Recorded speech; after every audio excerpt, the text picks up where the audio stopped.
que é o PPOB, quais são os principais pontos do PPOB, e depois eu vou falar um pouco também do GTB, de onde que veio, qual a composição do GTB. Então, uma parte mais tranquila. Né? Então, PPOB, Programa de Prevenção da Exposição Ocupacional ao Benzeno. Né? Isso foi determinado no acordo do benzeno. Para quê? Para, junto com o PPRA, todas as empresas têm que ter o seu PPRA, que é o Programa de Prevenção de Riscos Ambientais, né, que cobre a empresa toda, mas, né, se o benzeno tem tantos problemas, né, tem tantos riscos, né, achou-se por bem criar um programa específico para o monitoramento do benzeno, para a prevenção da exposição dos trabalhadores ao benzeno. Né? O PPOB é obrigatório para todas as empresas que estão cadastradas, né? Então, trabalha com benzeno, tem que ter PPOB. O objetivo do PPOB é eliminar, que é o ideal, e na possibilidade de não eliminar, de pelo menos controlar as possíveis situações que possibilitem algum risco à saúde dos trabalhadores relacionadas com o benzeno. Tá? Então, quando você vai lá no anexo 13A da NR15, né?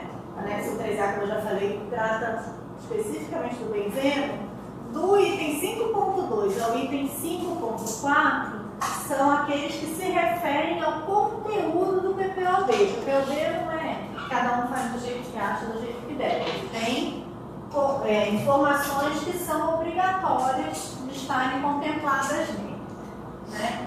O PPOB é um programa que tem que ser elaborado pela empresa.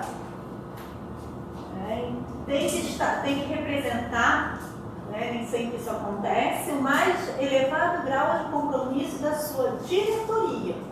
Então, é a empresa, é a diretoria da empresa que deve fazer o PPOB. Né? E deve conter os princípios e as diretrizes da prevenção da exposição dos trabalhadores ao benzeno. Ele tem que ser formalizado através de um ato administrativo oficial. Então, né? E aqui a portaria, né, a portaria que altera o anexo 13A do benzeno, da NR15, que fala sobre a questão de cadastramento, né, que a Aline falou. Então, para o cadastramento, a empresa deve apresentar a DSSP, além de trabalho com benzeno, o nome da empresa, CNPJ, etc., o PPOB. Hoje as empresas que querem, as que se cadastraram na época do acordo do benzeno foram cadastradas. Hoje é uma exigência, a Aline falou, você apresentar o PPOB. Né? E só vão ser cadastradas as empresas, também como a Aline falou, que já estão concluídas e prontas para operar. O cadastramento é a última etapa antes do início da operação. Né? Não adianta você chegar lá com um projeto, um PPOB e a empresa está nas fundações. Não, tem que estar pronta para operar. Aí é possível fazer o cadastramento. Né? Para as empresas que utilizam benzeno nos laboratórios, em análises específicas de pesquisa, né?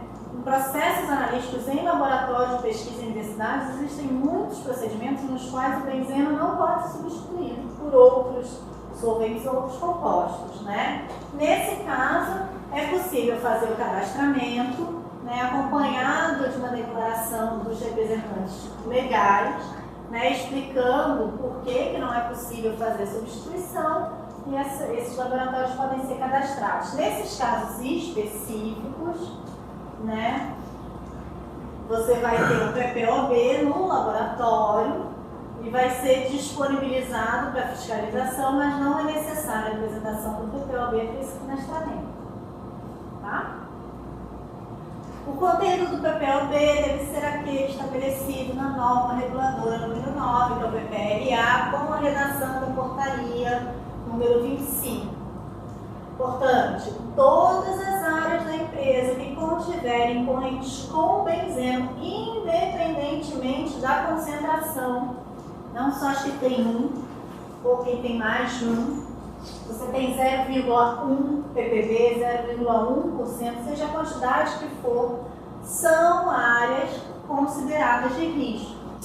Foi o grande problema da portaria lá do Paulo Sérgio, né, que a gente foi de surpresa, teve representantes das empresas grudados no teto quando recebeu, né? Porque eles não agem assim. Eles só tratam como área de risco onde tem 1% a mais, onde não tem. A gente já falei isso 200 vezes, aqui você já vai estar cansado de ouvir. Mas não é considerado área de risco. É aquilo que eu falei, aqui eu não preciso fazer nada, aqui eu preciso fazer tudo, não tem uma barreira. Eu gosto de repetir uma frase da Luísa que vem dizendo: não respeita a grade, não respeita a correntinha, não passa daqui. Tem a cerca, para separar a bandeira da área que ela está. Infelizmente, a gente já tentou, seria mais fácil, mas ele é rebelde. Né? Deverão ser adotadas sempre medidas necessárias e suficientes para eliminar, minimizar ou controlar os riscos ambientais, sempre que, na fase de antecipação, for feita a identificação de risco potencial à saúde. Isso aí é NR9 que a gente falou várias vezes aí. Da onde que surgiu esse negócio de usar o microlense da CNH? Tá. Né? Antecipação é antes do negócio começar. Né? Quando às vezes a empresa, a fábrica ainda não está produzindo, a petroquímica ainda não está produzindo, na hora que você está montando o projeto. Né? E quando você já tem o negócio andando, você tem um reconhecimento do risco evidente à saúde. Né? Então, nesses casos, quando você identifica, quando você constata, você tem que adotar essas medidas. Né? Quando os resultados das avaliações quantitativas das exposições dos trabalhadores excederem os valores dos limites previstos na NR15, né? A Aline já falou isso várias vezes, ou, né, na ausência dos valores, porque a NR15 não lista tudo. Né? Então, vamos supor que a NR15 não tenha listado o valor do que você quer. Né? Aí você vai para o quê? Para a CGIH, que tem um livrinho todo bonitinho, né? Todo lindinho, com valores, com limites. Uma gracinha o livro dele, é até simpático, é fininho, assim, é muito bonitinho. Agora, o que as empresas costumam esquecer é esse final. Né? Caso venham a ser estabelecidos os valores em negociação coletiva do trabalho, desde que mais rigorosos que os critérios técnicos legais estabelecidos. Ou seja, você sempre vai usar a ideia de proteger o trabalhador. Então, você sempre vai usar, né? E 15 eu vou para a CGIH. Só que tem um acordo do benzeno. O acordo do benzeno tem lá valores de VRT. Né? Não tem limite de exposição, porque a gente já discutiu aqui bastante que o benzeno não tem limite de exposição. Mas tem um valor que é mais restritivo. O problema é que esse valor é mais restritivo do que esse. Né? Então, ao contrário de ir para o lado de proteger mais, a empresa acaba sempre indo para o lado de facilitar o lado dela um pouco mais. Né? Por isso que acaba tendo muito atrito.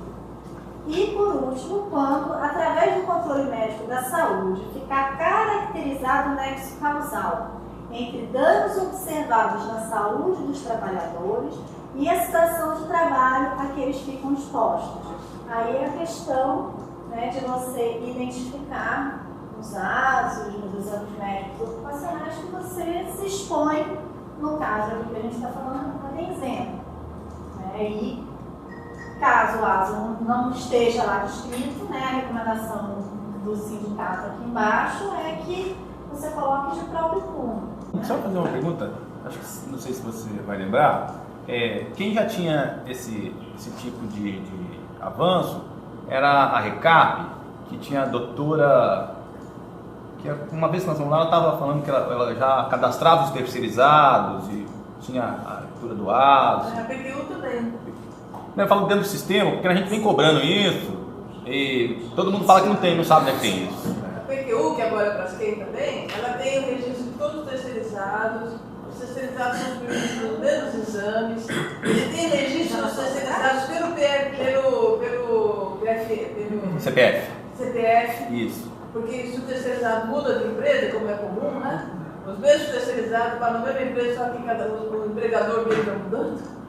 Então a PQU ela tem um registro de todos os terceirizados pelo CPF, que é para poder manter, né, o seu critério. Então tem empresas que fazem isso, elas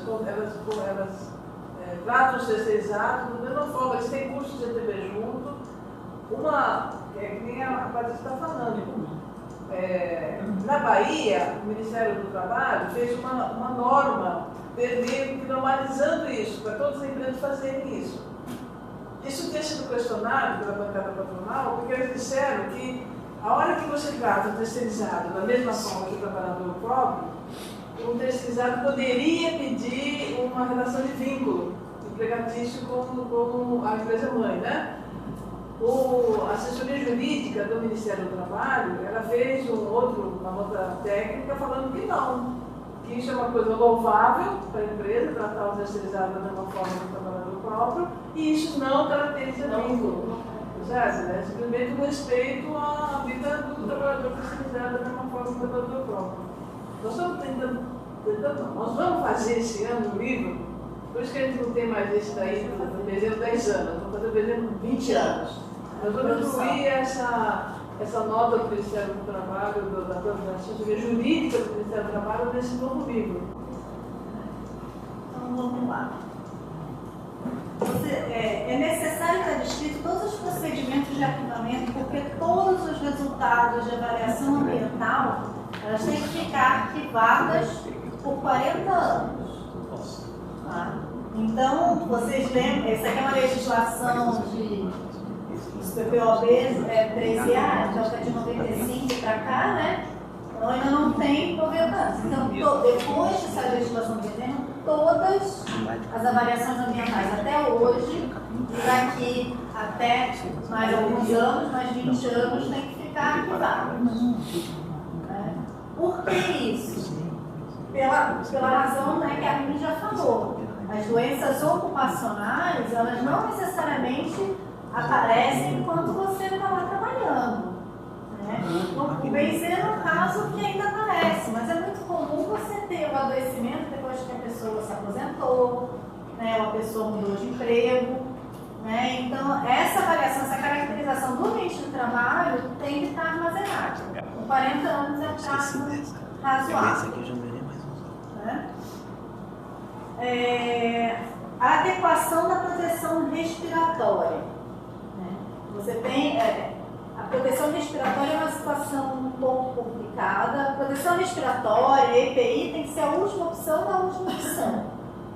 Né? Mas em situações de emergência, ela tem que estar disponível, tem que estar adequada. Não é tão diferente de uma siderurgia, que vai ser de uma siderúrgica, que vai ser diferente de uma petroquímica, que vai ser diferente de uma refinaria. Todo mundo, é tudo benzeno, mas os riscos, os sistemas, ou a parte industrial varia de um lugar para o outro, tem que estar adequado. Tem que estar definido no PPOB os procedimentos operacionais de manutenção, as atividades de apoio e as medidas de organização de trabalho necessárias para a previsão da exposição ocupacional ao benzeno. O que quer dizer isso?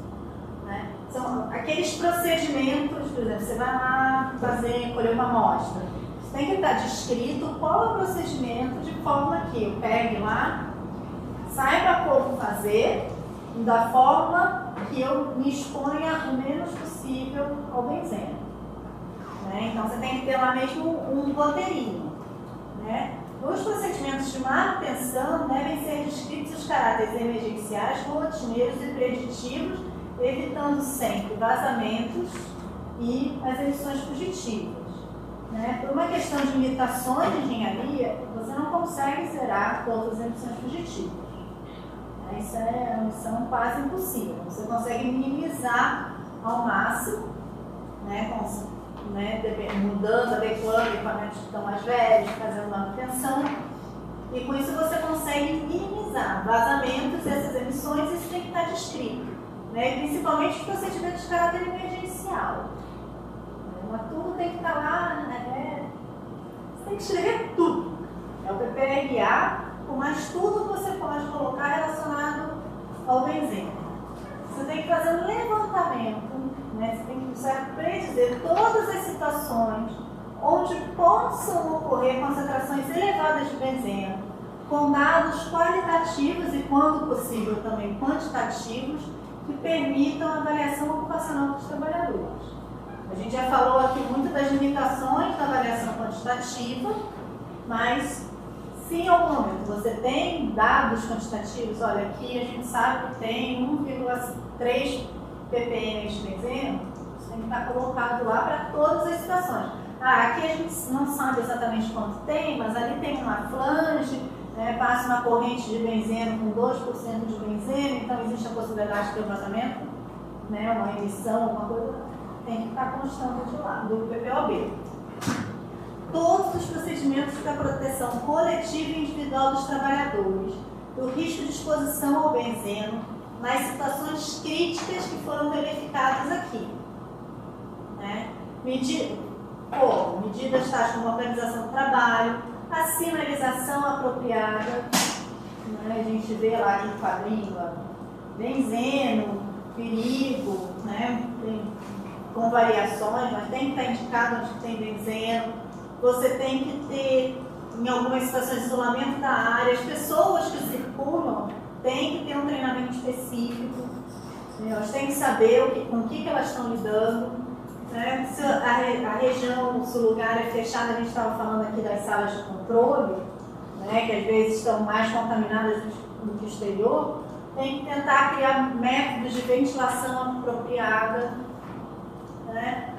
A parte de proteção respiratória, que a gente já falou, e também proteção para a pele. A gente fala muito de respirar.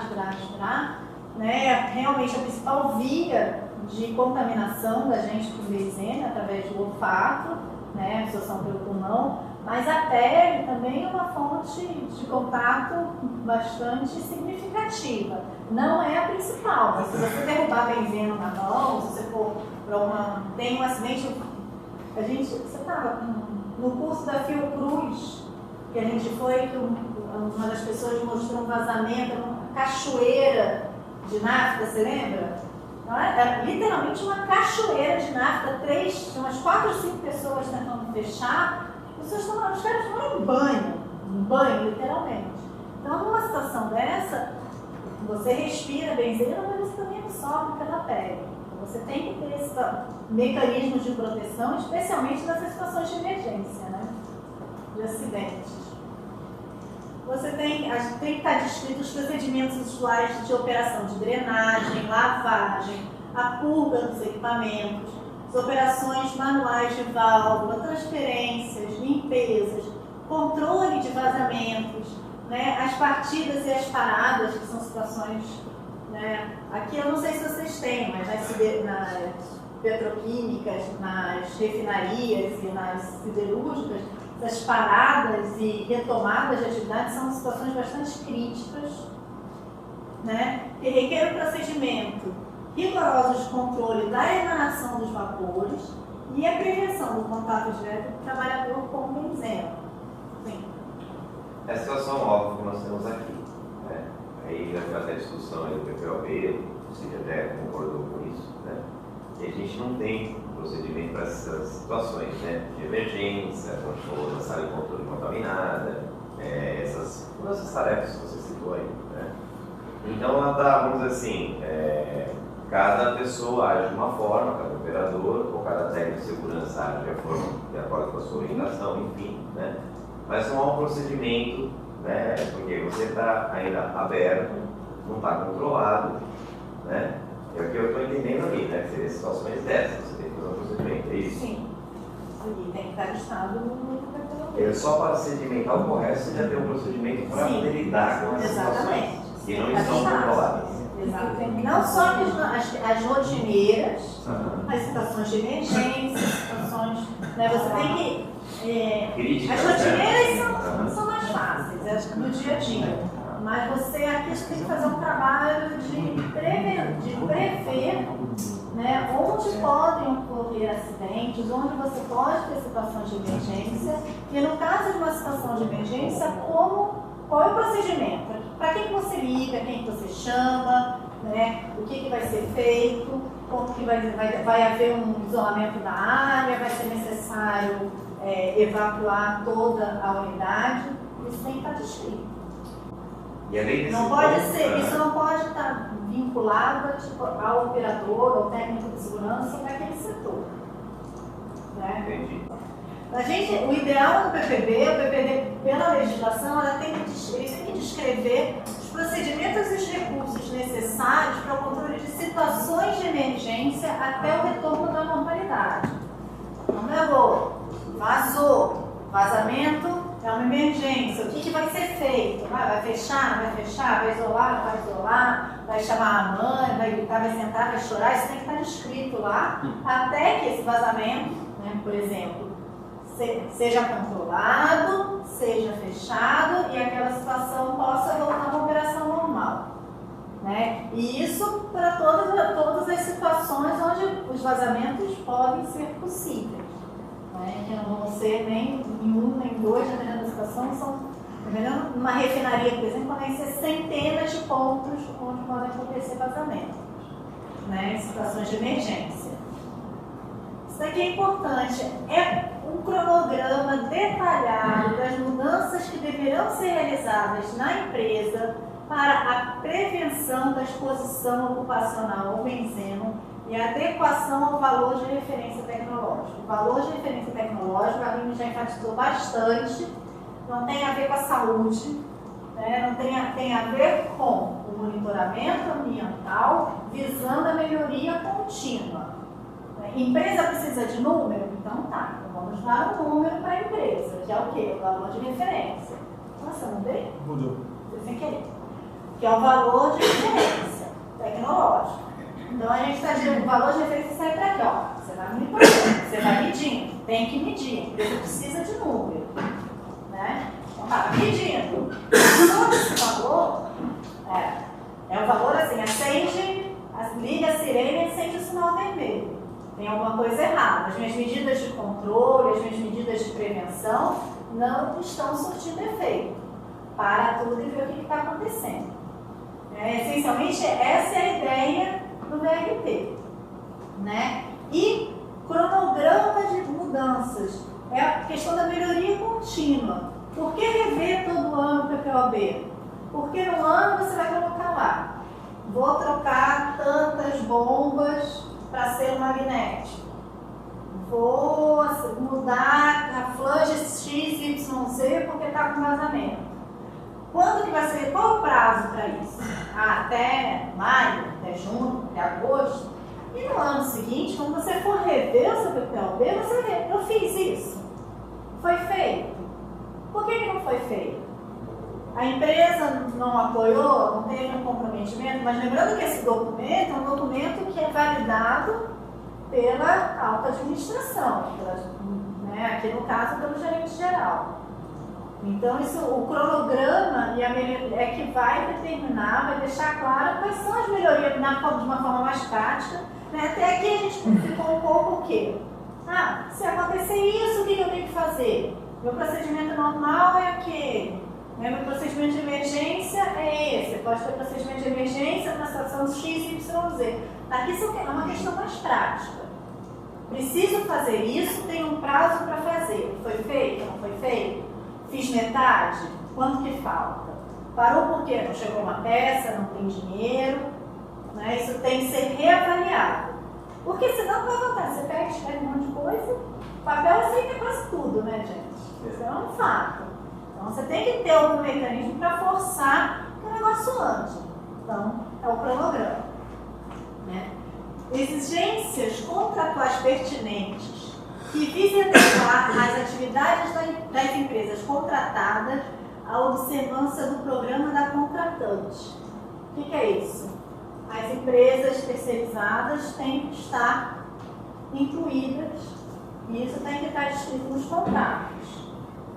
Né? Se você tem terceirizado exposto, a empresa tem que estar, esse terceirizado tem que estar contemplado também pelos mesmos critérios de prevenção de exposição que o trabalhador próprio.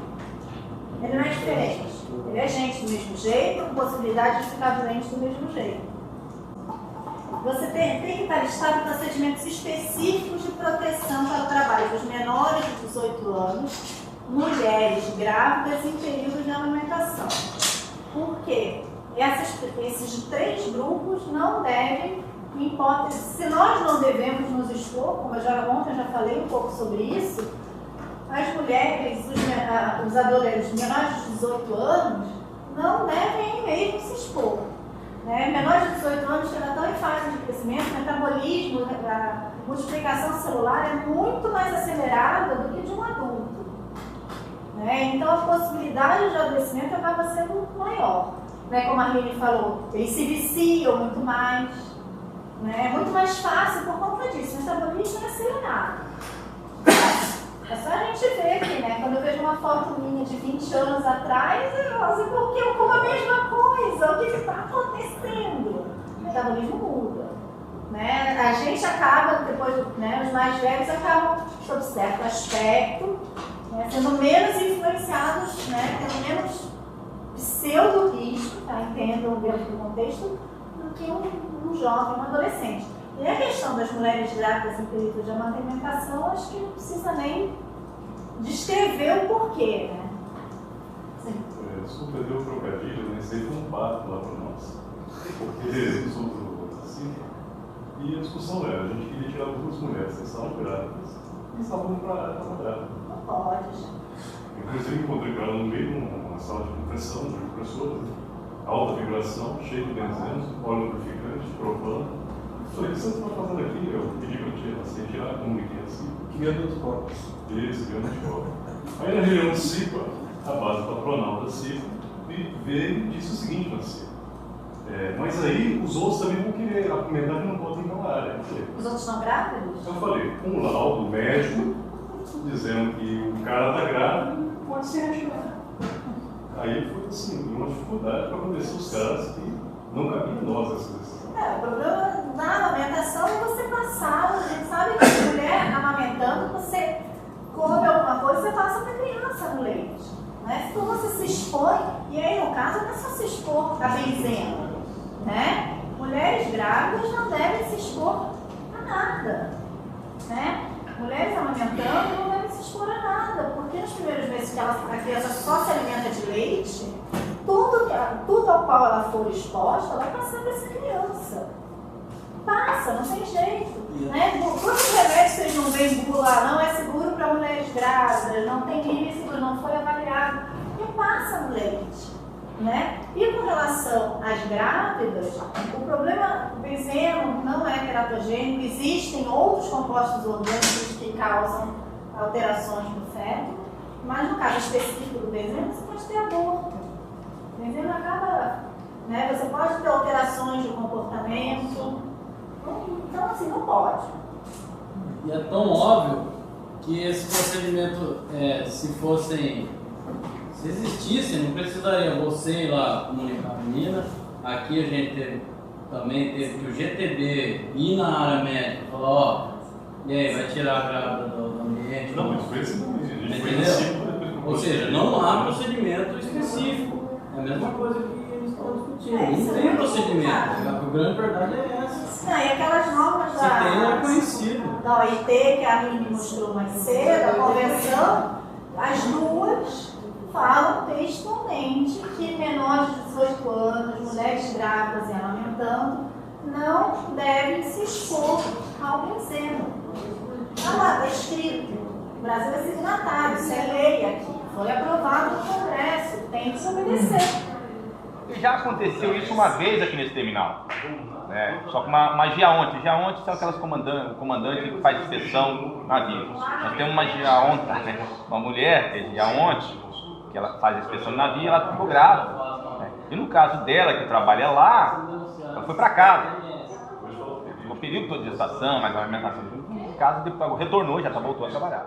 Coincidência, recentemente a gente recebeu uma consulta técnica lá no centro, justamente de uma mulher, uma menina que estava grávida, mulher, com 3, 4 meses de gravidez, trabalhava no laboratório, né, fazendo análise de combustíveis, e ela queria justamente saber se tem alguma lei, né, que possa chegar para a empresa e falar assim, a lei proíbe que eu fique.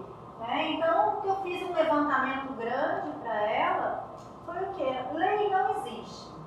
Existem essa, é recomendável, não deve, né, deve evitar. E o que a gente fala é para usar o que, né, usa-se muito falando do princípio da precaução. Né?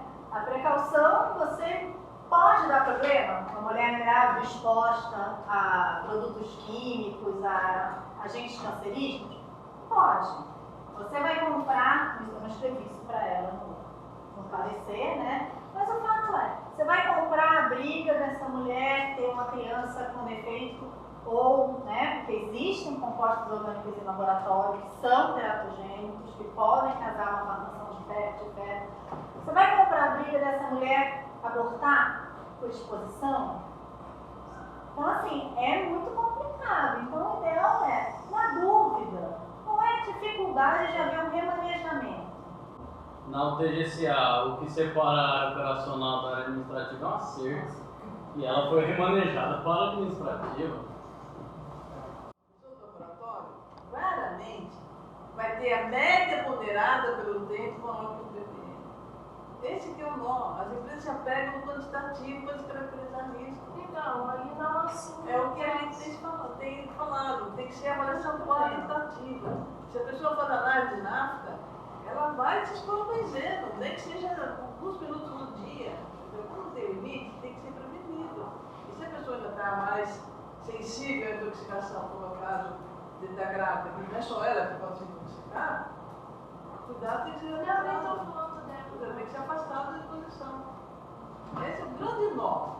É o quantitativo para o risco. E é feito da forma como a gente já discutiu. Passa por uma outra discussão social que é o seguinte, para a maioria das pessoas, a mulher grávida, o problema é só da grávida. Não, o problema é social. A sociedade está contribuindo com a criança possivelmente com alguma formação. Quer dizer, a responsabilidade para a saúde da criança é social, não é só da mulher grávida. Ela é mais um ser humano, um planeta, que se tiver com algum tipo de doença, vai fazer o custo social, não é custo só da criança.